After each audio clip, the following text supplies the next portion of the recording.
Hi, this is Dr. Gregory Sadler. I'm a professor of philosophy and the president and founder of an educational consulting company called Reason.io, where we put philosophy into practice.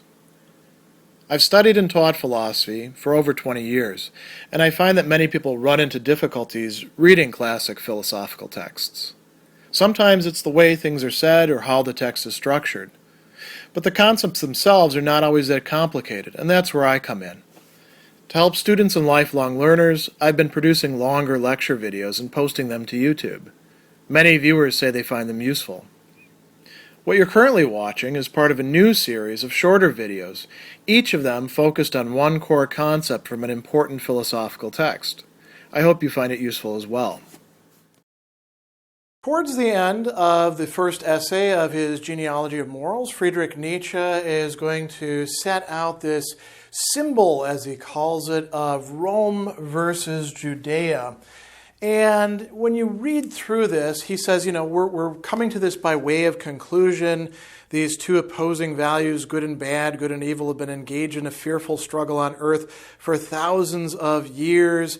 And then he says, though the latter value, that is good versus evil, has certainly been on top for a long time, there are still places where the struggle is as yet undecided. And he's got an interesting suggestion here. He says, and this is going to be followed out in the later chapters, one might even say it's risen ever higher and thus become more profound and spiritual, so that today there's no more decisive mark of a higher nature than of being divided in this sense in a genuine battleground of these two opposed values.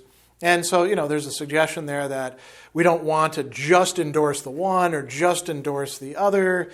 In a way, it's a problem that's set before the people who are maybe even a higher, not synthesis, but a battleground, as he says, between them. And then he engages in some pretty clear, typology, essentializing, that is, to some degree, it's understandable, but also weakens the sort of claims that he's making in the work, and not just because he's being anti-Semitic in a typical Nietzschean way here, where he doesn't like other anti-Semites, and as Kaufman actually points out in a note here, he says, having said things that can easily be construed as grist to the mill of the German anti-Semites, Nietzsche goes out of his way, as usual, to express his admiration for the Jews and his disdain for the Germans. He's expressing admiration for the Jews by calling them a first-rate priestly nation of ressentiment par excellence. So I don't really think that's calling them, that's not extolling them or anything like that. And what we've got here is, it could be criticized from that perspective. But I think we could actually put that aside. Enough people have made criticisms in that vein and say Nietzsche's not actually remaining true to his own insights here about the important roles played by these valuations and how this isn't quite so simple. And we're going to see this reflected in the second and third essays, which are dealing with a lot of other phenomena. So let's just follow along and see what Nietzsche says, and then we can say whether we think that it holds water or not. So there's this clash of valuations, good versus bad, right? The noble versus the common, the original valuation. And then we have the transvaluated good versus evil, where the people who are defining themselves as good are doing so negatively by not being evil, like the strong or the beasts of prey, any of that sort of thing. They're nice, they're kind. And you could say, okay, well, who is this representing? In a way, the common people, the people who are also filled with ressentiment, the priest, the priestly figure, although the priest is coming out of the aristocracy and does remain kind of a third figure, a third approach in things as well. And then Nietzsche reduces things to a binary. And it's kind of interesting. Instead of Athens versus Jerusalem, he does bring up Tertullian in here, it's going to be Rome versus Judea. And well, let's lay out what he says, and then we'll think about how plausible it is. So he says, let's go to it. The symbol of this struggle, inscribed in letters legible across all human history, is Rome against Judea, Judea against Rome. There has hitherto been no greater event than this struggle, this question, this deadly contradiction.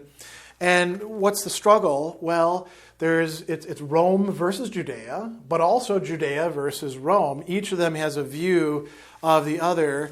And here's how he portrays it. He says, Rome felt the Jew to be something like anti-nature itself, its antipodal monstrosity, as it were. In Rome, the Jew stood convicted of hatred for the whole human race and rightly provided one as a right to link the salvation and future of the human race with the unconditional dominance of aristocratic values, Roman values. Right. So the Rome is standing in for something much more global than actual Rome, which is good, because if we say this is the Roman view, no, it wasn't. This is the view perhaps of some Romans, but a lot of Romans didn't take any notice whatsoever of Judea as such, or Jewish culture.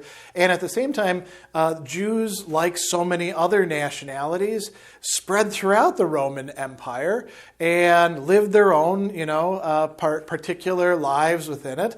They were viewed as kind of weird in that they didn't have idols of God, and they seemed to be, pretty troublesome, not just to the Romans, but the Greek successor states of the Macedonian Empire before them. But I think that most Romans wouldn't have said that Nietzsche was accurately representing their view, but that's fine. There's something more going on here than being historically accurate. What about the Jewish view? He says, I'm not going to actually tell you what the Jewish view is. We can just recall the apocalypse of John, the most wanton of all literary outbursts that vengefulness has on its conscience. So he's talking about what we typically call the book of Revelations, the apocalypse or revelations of John of Patmos. And, that's a weird, wacky book of the Bible. I mean, that is, you read the Gospels and then you look at Revelations and you're like, these are two entirely different kinds of literature and reflect very different ways of understanding whatever Christianity is supposed to be. And Nietzsche is using it as an example of Judaism, right? The Jewish view of the Romans. And he says, here's what I want to say. The Romans were the strong and noble. Nobody stronger and nobler has existed on earth or ever been dreamed of. That's debatable, right? Every remnant of them, every inscription gives delight. If only one divines what it was that was there at work. The Jews, on the contrary, were the priestly nation of ressentiment par excellence, in whom there dwelt an unequal popular moral genius. One only has to compare similarly gifted nations, the Chinese or Germans, with the Jews to sense which is of the first and which of the fifth rank. So this is clearly caricatures on both sides. Nietzsche is using this to stand in for something else. Does he really believe the stuff that he's saying here? That's a matter, I think, of debate.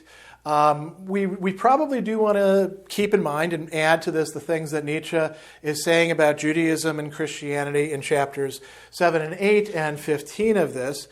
He does point out that there are these Christians who, he says, Dante made a blunder when he said, placed above the gateway of hell the inscription, I too was created by eternal love. And then he talks about Thomas Aquinas mentioning this and Tertullian dwelling on this at great length. Tertullian really kind of does represent a certain Christian type who's, in some respects, very angry and I think, you could say shows what Nietzsche talks about as ressentiment. I don't know that you can really tar Dante and Aquinas with this, but they are, Tertullian and Aquinas do talk about, the blessed in heaven getting to see the sufferings of the damned in hell and that being part of what's good about being in heaven. That does seem pretty ressentiment-filled. Is that to be attributed to Judaism? Well, only if you make the connection that Nietzsche is making in chapters 7 and 8, where he says, okay, Judaism was really this, religion of hatred against the powerful.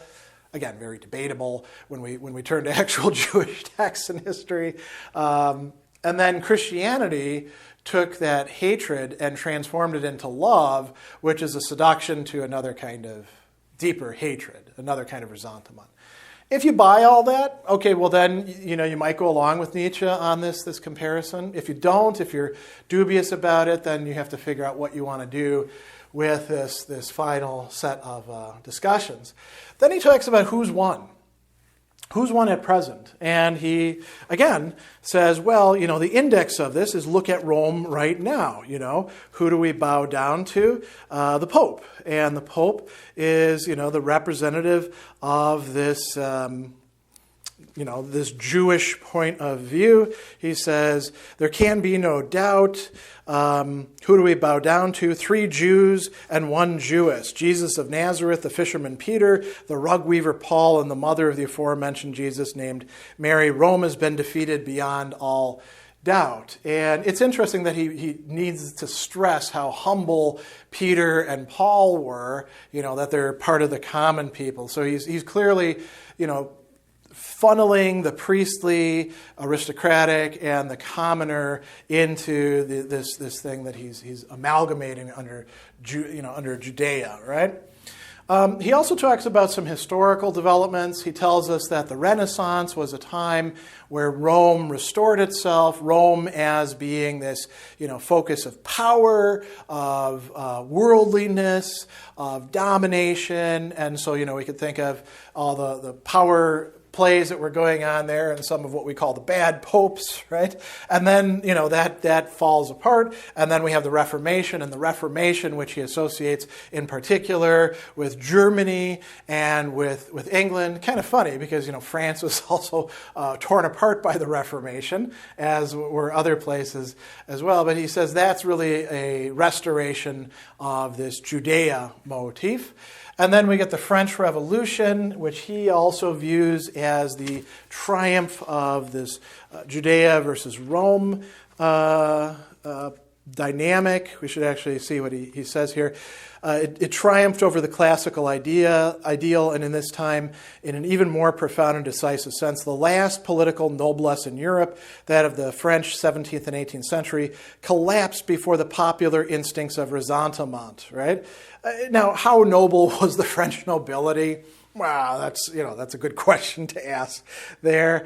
And then he says that in opposition to this, we have a restoration of Rome as well. First, before that, he says, in the midst of it, there occurred the most tremendous, most unexpected thing. The ideal of antiquity stepped incarnate in an unheard of splendor before the eyes and conscience of mankind. And once again, in opposition to the mendacious slogan of ressentiment, supreme rights of the majority, in opposition to the will, to the lowering, the abasement, the leveling, and the decline and twilight of mankind, there sounded stronger, simpler, and more insistently than ever the terrible and rapturous counter-slogan, supreme rights of the few. Like a signpost to the other path, Napoleon appeared. The most isolated and late-born man there has ever been, and in him the problem of the noble ideal as such made flesh.